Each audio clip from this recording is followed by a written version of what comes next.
Hi, come on out. I feel stupid. Happy holidays. Rebecca!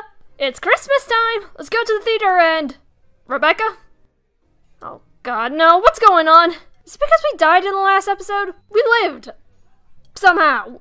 I'll probably explain it in a future episode. Nothing you could say, Dashi, can cheer me up. Oh god, what happened to you? 2021 was the worst fucking year of my life. Yeah, it's bad. I could only imagine. Was Emp Lemon right when he said that the 2020s was the downward decade? Emperor Lemon? Really?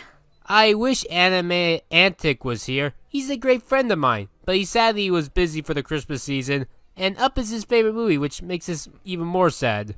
Oh, so our guest star turned us down? Yes, he did, Dashi. Yes, he did. It's really sad. I don't know who can fill in the void. Can anyone fill in this void? Well, I may not be animated antic, but I can certainly fill the void for Up. Doug. Is this a musical now? Can we please make it a musical? Maybe. Foreshadowing. Doug, what are you doing here? I was in a food court trying to get something to eat, girls, and then I saw you, darlings. Oh! Say, isn't it time for a new Pixar path? You bet it is. Yeah, kinda wish we had a Pixar Christmas movie to watch, but alas, we aren't so lucky. I mean, there's probably shorts, but they're shorts. But we're watching Up. Oh, I love that movie. Well, we better get started. Yeah, I get Christmas/birthday shopping done for my girlfriend. What do you mean by that? Katie from the Finding Nemo Pixar path was born on Christmas. Does this make her Jesus? Well, she's perfect, so... Yes?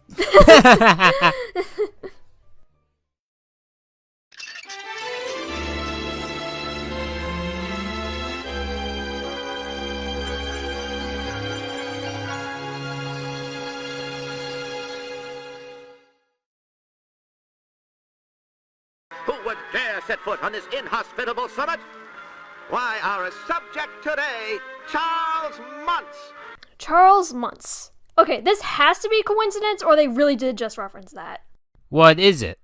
It is often suspected that the name Charles Muntz was inspired by Charles Mintz, aka Walt Disney's boss during his time for animating Oswald the Lucky Rabbit at Universal.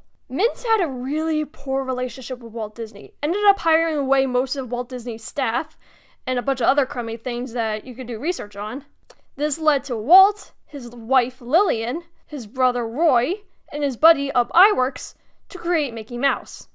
Months. Mints? Oh my god! Pixar has never confirmed this theory, but it's way too on the nose. Go on.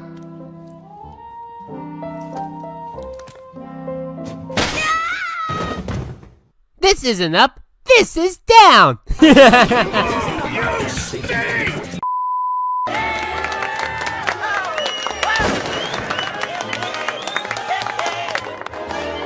I really love how opposite these two families are. Ellie's family is all like, "We love you, Ellie! This is the perfect man that you're marrying!"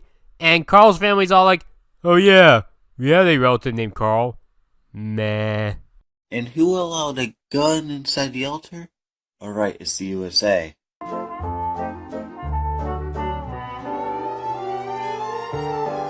Nice attention to detail that this might have been the spark of inspiration for him to make his house fly.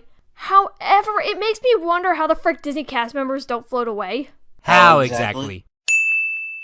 Jesus, that's a lot. And they're handing them out by hand. No carts.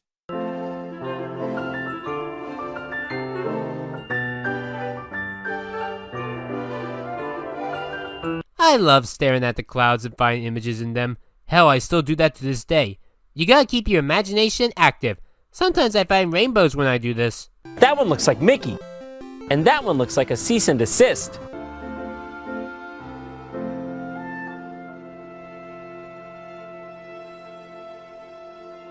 Oh goody, now the adults in the audience have to explain to their kids what a miscarriage is. Should be happy they can't have kids. Otherwise they will never be able to afford their trip to South America. What? Read the freaking room, Doug!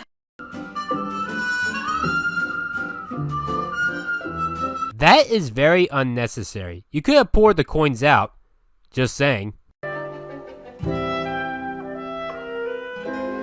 ties are cool.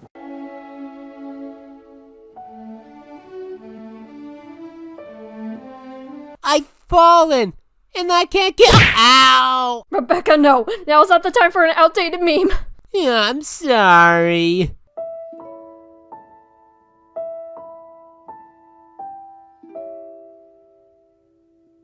No. Please get up. Please stop. Please stop. Please save your strength and stay alive. Dashi? Dashi! I can't. This is... Try humming or singing to calm yourself down. Don't try.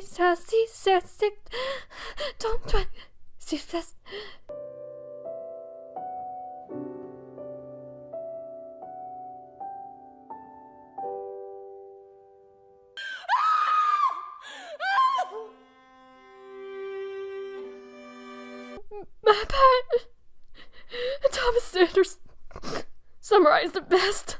Their relationship and their lives together was the best adventure of all. And you put off things that you want to do, and you put off adventures. You put it off because the best adventure is being together, and then that person leaves, and...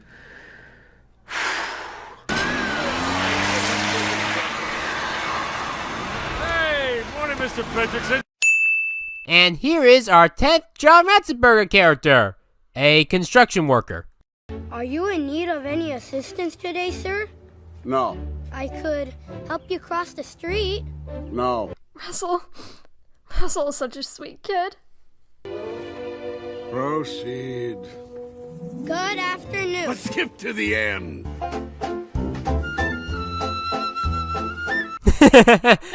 No, rewind! But he said skip to the end. Well, rewind! On it.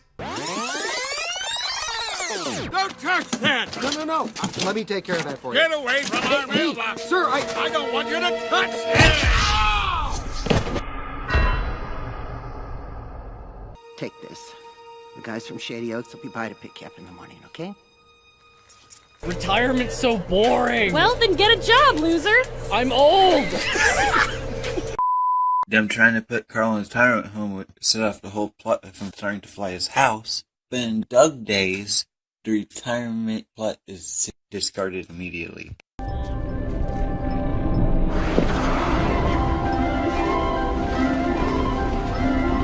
Okay, when the hell do you have the time to do this? With the way the last scene transitioned to this scene, it looked like only one day passed. Did you stay up all night to do this? Probably.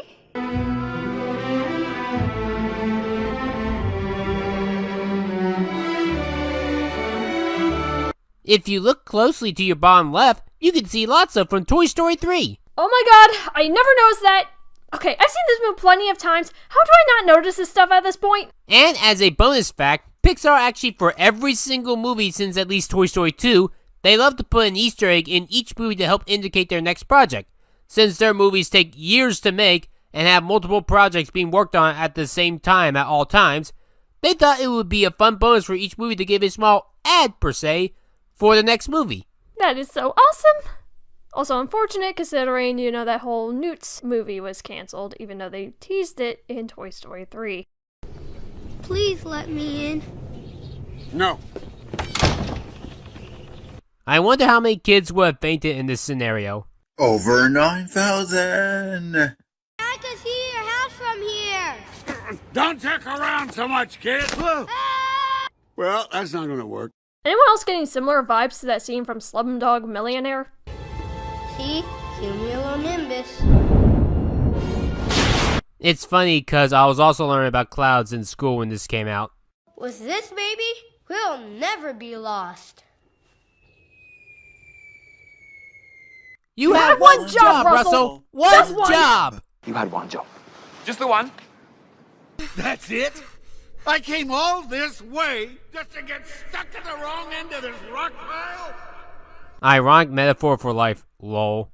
If you don't hurry up, the tigers will eat you. There are no tigers in South America. Zoology. You'd think with Carl working at the zoo for all those years, he would have learned about that by now. Speaking of zoology, they also did a joke like this in Tarzan, and oddly enough, Squidward's voice actor is the one who said it, Roger Bumpass. Of course there are piranhas in Africa. No, she's right. They're native to South America. Am I supposed to dig the hole before or after? None of my concern. It's before! They made a funny poop joke. I'm a friend to all of nature. Want some more? Wait, can birds eat chocolate? Ah, I see. She said for you to let me. But I told him no. I told you no. N-O. I love how Carl thought Ellie told him that. Okay, now I think now is as good a time as any to bring this up. On my senior trip to Walt Disney World, while me and my friends were making our way to the Festival of the Lion King, we saw Kevin walking around. She was just vibing and being a good burb, even made some noises. Gotta say, it was a very impressive puppet and walk-around attraction. If you're in Disney's Animal Kingdom and you see Kevin, snag a photo. She's pretty cool. My name is Doug. I have just met you, and I love you. Hey, it's Doug! Ah, shit. Here we go again. I saw this movie at school during an after-school program in theaters, and for a while my classmates would make fun of that we had the same name. Doug, are you going to give Cat puppy kisses? Yes. My master made me this collar. He is a good and smart master, and he made me this collar so that I may talk. Squirrel! Add that to the family quote pile. Squirrel! When I was a kid, that was all that I could remember about this movie. Or the fact how my parents almost took me to the wrong theater that was playing near the end of this movie. Wait, that happened? Yes, it was the scene where Russell said, I'm gonna help Kevin! So it was like right before the climax. Oh. But luckily we got out of that theater and the person who was directing us to the theater said, oops, wrong theater, this was the one that you were meant to go to. Oddly enough, I think the video game actually does do this. Russell, don't touch that. It could be radioactive or something. I am a great tracker. Golden retrievers are. The rest of the dogs we meet in the packs are like guard dogs, like pit bulls and Rottweilers. That's why Doug is most friendly of the pack. Hi, Master. Afternoon. I love how Carl has no reaction to Kevin returning. Phyllis told me I bug him too much. Phyllis, you call your own mother by her first name? Phyllis isn't my mom. Huh, Russell's parents are divorced. Interesting note. Yeah, that's something I didn't realize until I grew up. Her babies. Kevin's a girl? Sandy's a girl? Oh great, now we need to give her a Rule 63 name. Kelly, Kathy, Catherine... Oh, come on, Rebecca. If Kevin wants to be a girl named Kevin, let her be a girl named Kevin. Well, my birth name is Ryan, but as a transgender, while Ryan could be a both gender name, I prefer Rebecca because it fits me more. What if Kevin wants a different name? Katie has a pet cat named Mario. Mario is a girl. They didn't find out until they took it to the vet, but they didn't want to change the name, so Katie just keeps the cat named Mario. Also, don't forget, Dan from Dan Versus. His cat's name is Mr. Mumbles, but he never changed it after he learned that Mr. Mumbles was a girl. And honestly, I don't feel like you need to change it to Mrs. Mumbles. Mr. Mumbles is a good name for a little girl cat. We're not actually going inside the spirit of adventure itself. Oh, would you like to? Would I? There are 25 blimps left in the world, the same amount as my age. And mine. There you go, big fella. Thank you, Master. I liked his other voice. It's even funnier when you realize that Bob Peterson voices both Doug and Alpha. Whoa, really? What? That's right, and that's not all. Guess who? This makes the climax where Doug becomes a new Alpha Doug a lot more ironic. Yes! Hey! Hey! I love how these dogs just steal Russell's hot dog. Interesting time to bring this up. The whole idea of Carl and Ellie's relationship being the main heart came from Joe Grant, a story man who worked with Walt Disney on some of his films, but came back later at the peak of the Renaissance, up until his death in 2005. This film was the last thing that he contributed ideas to. Squirrel! Squirrel! Where?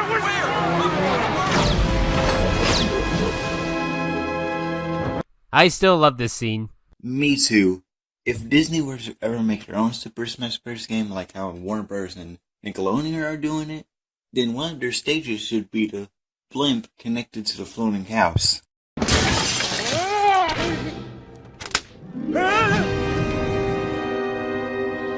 Fun fact, Pete Docter and the rest of the crew had a bit of trouble figuring out what to do with Mutts. One alternate version stands out to me, though. Remember that scene from earlier where he mentioned the labyrinth and how you can get lost in there and never come back, which is why he never took the direct approach? Can't go in after it. Once in, there's no way out. Well, the filmmakers were actually going to pay off that setup, where Kevin actually goes into the labyrinth, but Muntz follows her, despite his better judgment. And they imply that he spends the remainder of his life looking for Kevin, following the echoing sound of her call, going deeper and deeper into the labyrinth, and forever getting lost in there. That is beautifully dark and twisted if you really think about it. But to put the focus back on Carl and his story, they just went with the simple falling to his death thing that Disney is known for.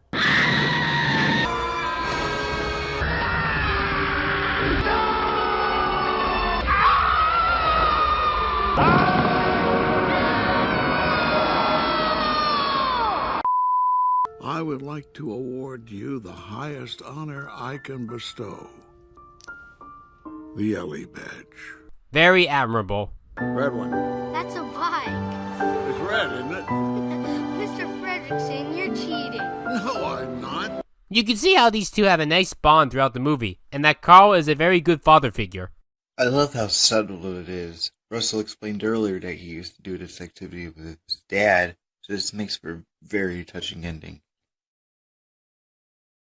Still feeling sad about 2021, Rebecca? Yes, I don't know who can really cheer me up. Up, since we've just seen that movie. Puns do help, but you know what makes me happier? My friends. Then you're gonna Love this! Hello! What's going on here? Merry Christmas, Rebecca! Hark the herald angels sing, glory to the newborn King.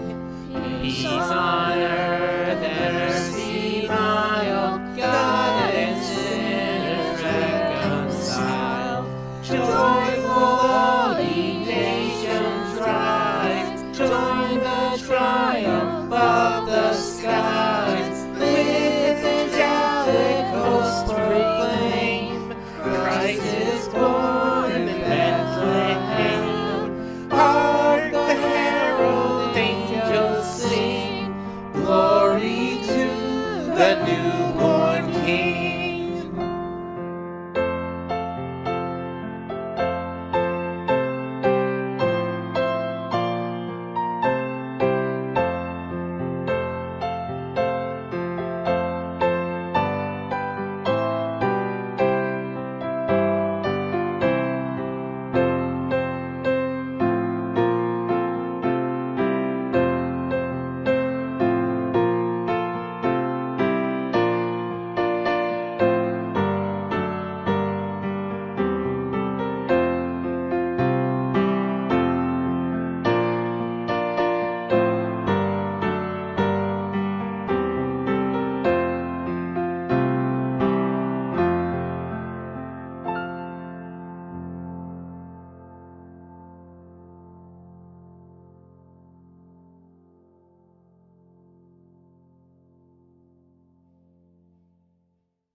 Well, that was a whole lot of fun. Oh yeah, that was the best.